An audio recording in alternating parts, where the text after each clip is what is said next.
think what we're going to learn about next is one of those threads that's incredibly charismatic and important. It's the cotton top tamarin that is only found in northern Colombia. So it's a beautiful thread that is important to this tapestry. And we've got the person who knows more about them than I think anyone potentially on the planet. And we get to learn about what keeps her researching them, studying them. And that is Rosamira Guillen. Guillen. Right, Guillen, did I get that? Close enough. Guillen. Guillen. Well, I apologize for not getting it quite right. As someone who also has a very long, unusual last name, mine often gets, pronounced very interesting ways. So I've learned to just kind of smile and roll with that. So I'm glad that we're in the same boat there. But I'm really curious to hear about this thread that you're researching. And where are you coming to us from? Are you coming from Colombia or somewhere else? In Colombia. I'm home in Colombia. From home, trying to stay safe and keep the conservation work going. I have a very close friend here that's gonna be with me in my presentation today, the golden thread of the Colombian tapestry. So it's beautiful to think about it in the tapestry and how it's all connected. So many ways that analogy works out so well. If you want to go ahead and bring up any slide or presentation that you have ready, we'll make sure it's queued up, get you set. And then we can go on this exploration through the tapestry of Colombia's biodiversity. Yes. Let me know if you can see the screen. I sure can. Yes? I'm going to add it to the screen. We've got these cute little guys that I feel we're going to get to know a lot better now. Yes, thank you so much, Wes, and thank you. It's an honor to participate in the Global Biodiversity Festival for the second time, and I'm thrilled to share the stage with so many people working to protect those threads of the tapestry. Just great way to put it by Dr. Jane Goodall, and share a little bit of what we're doing for these little guys. So I want to start by showing you the beautiful home where they live in northern Colombia. It's a tropical dry forest of this region, and it's called dry, other than not rainforest, but dry forest because it's got a long period of dry, no rain altogether, and that is the home of our beautiful little cotton tops. They are about 1 pound, about the size of a squirrel, just as you saw on the little plush I was showing you before. But even though the size difference, they're very similar to us humans, actually. So they live in, primates after all, right? They live in family groups just like we do. So mom, dad, and the little kids. When the kids become juveniles, they either leave home, just as we do, or sometimes get kicked out of the house, as quite often happens with us as well. The babies learn everything from their parents, just as we do, right?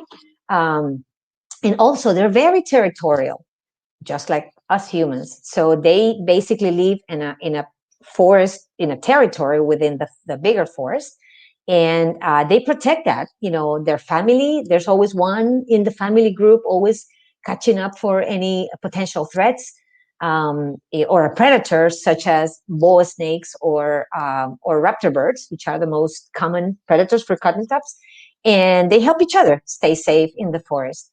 They actually have also a very special, important role in the forest, and it is that they feed from fruits that grow in this forest. And as they move around their territory, they poop a few times a day, and those seeds come out ready to germinate. So when they're moving around eating, they're helping also to keep their forest healthy, and their food for other animals, just as we mentioned. So they have a place in this beautiful ecosystem that is in northern Colombia. And I really want to highlight a couple of things on my presentation today, and it's the fact that these little guys, these little 1 pound monkeys with crazy Einstein hair, are only found in this little red dot in the map, just in the country of Colombia. And within our country, not even in the whole territory, it's only in a very little stripe of land in the northern region of Colombia where you see the black spot. So there's 5 stages there where they are found in the wild. That's it. So very unique, special little guys. And also the other aspect that is really troubling is the fact that they're facing quite huge threats, just as a lot of other species in our country and around the world. But here in Colombia, cotton tops are endangered mostly because of habitat loss for cattle ranching, agriculture, And also for domestic uses, when local farmers and local communities buy the forest, cut the trees, like selective logging for selling the wood, or use it for firewood or fences and all sorts of different domestic uses, because they don't have other sources, right? And of course, the pet trade, which is also one of the main threats that cotton tops are facing. They're such beautiful little animals and very curious. And with the white hair, is just, people don't know, and they think it's a fun pet to have at home. So there is a whole of illegal activity around in our country. It was international before, but now it's mostly focused in our country to use cotton tops, hunting and selling cotton tops for the pet trade. Those main two threats, deforestation and capture for the pet trade, have put cotton tops in a not very happy category of critically endangered, which means they're one step away from being extinct in the wild. So we estimate there's about 7,000 cotton tops now left in the wild, but the number itself doesn't say much, as in its own. But the percentage of forest that is left for cotton tops is only about 2%. That is very little, and it makes it really dramatic. Not only little forest, but also fragmented forest. So whatever's left is like islands of forest. For a species that's always hanging up in the trees, that's a huge problem. So I represent a group of Colombians that are working here to promote the long-term conservation, to secure a long-term future for cotton top tamarins, and we do this by a multi approach strategy that has 4 pillars, as you see in this image: field research, forest conservation, education, and community projects. And I'm going to share just little bits of the work on each of these pillars that are helping us build a future for cotton top tamarins. And this is where we work in Northern Colombia. These are the areas where we have presence. And you can see that those little green dots in the map of our northern country in Colombia, you can see that's what's left of forest for cotton tops. So the situation is quite dramatic. And we have chosen areas of work around protected areas that we have helped build, or that existed already, so that we kind of create a conservation ring around these clusters of forest and protected areas, and then our chances for success will be higher. So as for research, which is actually the reason why Proyecto Tití was created by Dr. Ann Savage, a US biologist that came to Colombia about 30 years ago, actually, to do her dissertation project. And she started studying cotton tops in the wild. So we have research for a long time and know a lot about cotton tops. And we do this by tracking the monkeys in the forest. We habituate groups that we can visit every day. And we use telemetry, which is the little backpack you see on this male. Usually the daddy carries the backpack, and since they're hanging out together all the time, if you find one, you find them all. And then that's very important for us, because we're talking about a 1-pound monkey that hangs out 30 to 40 feet above ground.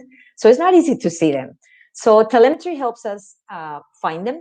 And then once we find them, then our team, which works in this beautiful green office every day of their week and their month, they take notes, and they says who's there, what are they doing, what are they eating, reproduction, behavior, and all sorts of important information that we use for feeding our other programs. And I think that's the cool thing about our conservation work, or our research work, is that everything we learn is to be used for conservation strategies. It is science applied to conservation. So we have learned a lot over the years. And we have also worked with our team to do habitat and population assessments. So that's how we know. We have made a couple of surveys, and that's how we know how many cotton tops are left, or estimate how many cotton tops are left in Colombia. And the last one was 10 years ago. We're getting ready to do a third survey, and we will be able to assess what has happened over the last 10 years. And hopefully, fingers crossed, the numbers are either stable or going up after our hard work every day in the field protecting these species. So our second pillar is forest. Of course, if the main threat is deforestation, we focus a lot of our efforts on protecting forest. And we do this by creating protected areas with our environmental authorities. We have been able to create 4 large protected areas, public protected areas that add up a little more. I think it's 5,400 hectares is about 13,000 acres. And we have also created our own forest reserve to add to the areas that are protected and do our conservation work there. But, we also work to reduce fragmentation. Again, when you see these voids that in between forest islands, then cotton tops basically get secluded in these islands, and then they're limited in finding resources and home and creating more families of cotton tops. So we're creating corridors. So something like just like a green highway that connects these isolated patches. And we do this by working with local farmers. So basically, we make a conservation agreement with them. We help them with their productivity, and in turn, they allow us to isolate these green corridors and plant trees in them so they can grow and become green highways for not only for cotton tops, for all wildlife. And then when you zoom out, you see, we're creating basically a spider web of forest corridors, working with over 200 farmers around our protected area and a national park where we work in one of our field sites. So farmers help us collect and propagate trees, and those trees are the ones that we learned provide food and shelter for cotton tops. This is where our studies have very valuable to understand what kind of trees we need to plant. If they're all native trees that provide food or shelter for cotton tops. So farmers work with us on that, on transporting the saplings to the places where we need to plant them, which a lot of times have difficulties in accessing, and the little burros are the only ones that can make it there. They help us, open the holes and do the whole charade for planting the trees, and then they help us monitor their growth as time goes by. And then our team goes back again and monitors how they grow. We are using this opportunity also to learn what species grow better, which survive better in the field. And actually, in this picture, there's our coworker Aldair measuring with his machete up there a ceiba tree that grew. We planted it at 1 feet, and then now it's 10 feet. In only 2 years. So, the heat and the humidity help a lot for these plants to grow really fast. This is what we want. We want cotton tops to be able to move from one tree to another freely along these highways and in these protected areas that we are creating in Northern Colombia. And we do focus on our work in cotton tops, but when we're protecting the forest for cotton tops, we're protecting the forest for many other species. And Dr. Jane Goodall couldn't have said it better. It's we're building these threats and protecting ecosystems because species on its own, basically it's our ambassador, right? But when we're protecting the forest for cotton tops, all of these species are also benefiting from this habitat, from us protecting this ecosystem, and not only the animals. So we know and we are aware that the ecosystem services that the forest provides to humans, starting with water, right? But resources and food and all sorts of resources if they're well managed. And that's where our third pillar comes in the social component of our conservation work. Locals sometimes are forced to use forest resources because it's for subsistence. So our theory of change is to provide different alternatives and try to reduce the pressure of human needs into the forest resources that cotton tops and wildlife need to survive. So one of our projects are the beautiful eco mochilas, we call them. They're basically tote bags that are woven with recycled plastic bags. That helps us reduce the contamination of forests and lakes and water sources, and until we hopefully will be able to get rid of plastic bags altogether in our planet, right? In the meantime, we use them for making these beautiful bags that the ladies can do while they take care of their home and their families. And some of these mochila models have gotten into the runways of some of the most prestigious designers here in Colombia. and also in the shelves of very prestigious stores here in our region. So these women have a source of income by using waste material and provide for their families, and thus commit in turn to help us protect the forest and reduce the use of forest resources. We have our friends here in another community in Santa Catalina that make these beautiful plush toys that I was showing you before. And these beautiful smiling women make these amazing cotton tops in many different shapes and forms. And we use these to send out a message of reducing the use of cotton tops as pets in the homes of people in our country.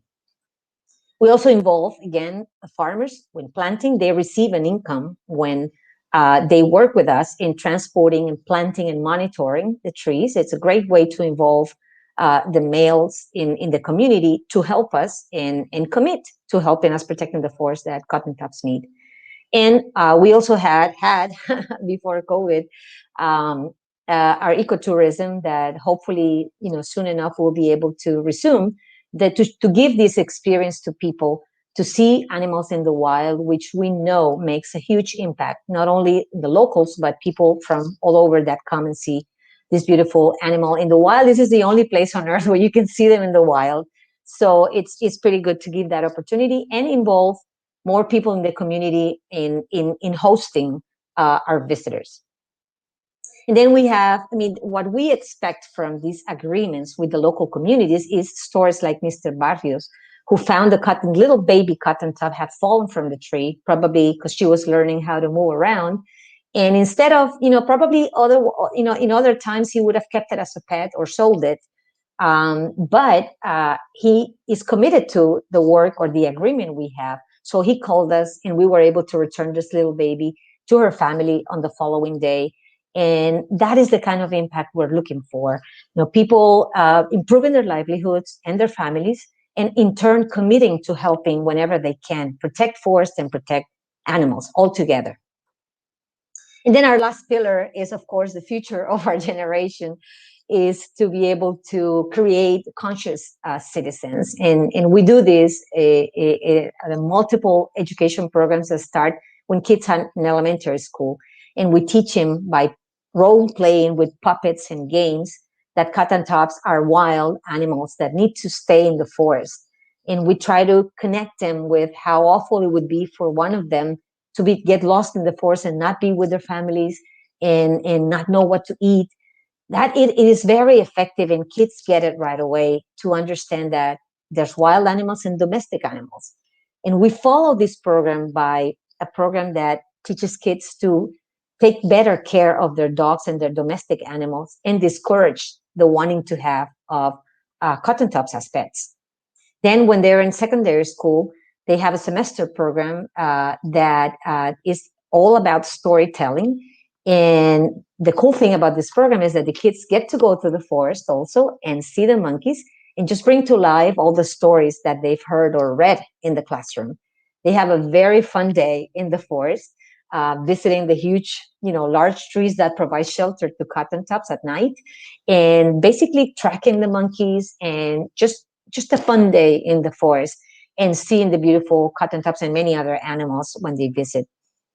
And for this program, they have the commitment of, at the end of the program, doing something to help protect cotton tops, even if it's a puppet show that they can do with their little siblings or neighbors, or posters that they can share with their family, just instilling action in spreading the word about why cotton tops are important, instilling pride as well, because they're only Colombian, and just doing something about it, not only getting the knowledge, but just acting. And then after that, we have a leadership club. It's like a pyramid, So then we get to work with individuals like Rosa, who was in one of our leadership groups, and now she's one of our teachers that from that same community where we work. And she goes now and she teaches everything she learned about cotton top, and now she's studying to be a teacher. She's going to college to be a teacher, environmental education docent. So stories like that just really fills us with hope of the impact we can have, even if it's just one individual. Everybody carries the message in their hearts, and some of them act, which is amazing.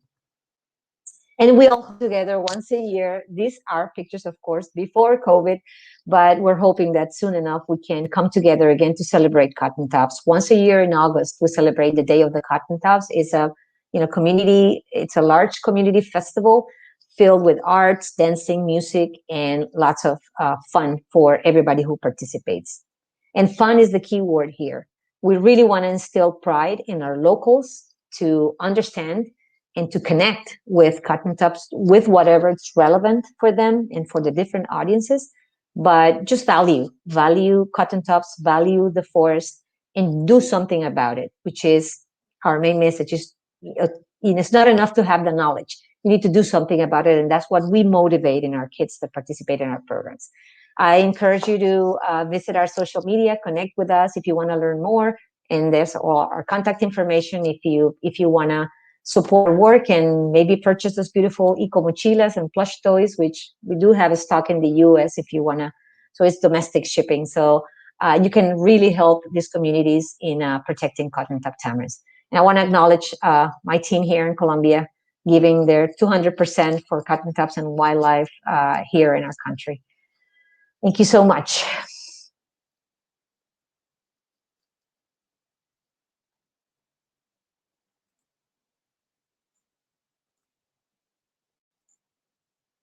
Oh, Wes, I can't hear you. That's because There we I go. didn't mute myself. There You'd we think go. after a year living in Zooms, I'd know to turn my mic back on. I was saying about It great happens. things about how wonderful the presentation was, how you connected the beautiful golden thread of the tamarin to everyone else, and how there's all a part to play in protecting it and caring for it.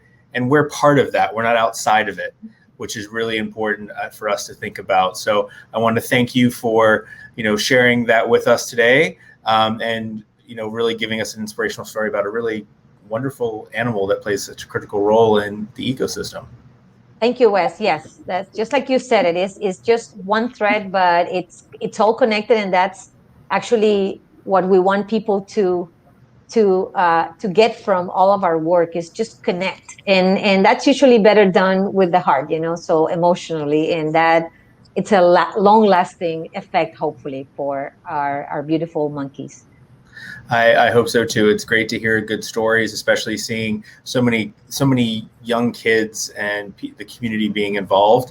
It's just an inspiration to see. So thank you again for joining us today. And we are going to say goodbye to Rosamira, and we're going to get ready for our next guest.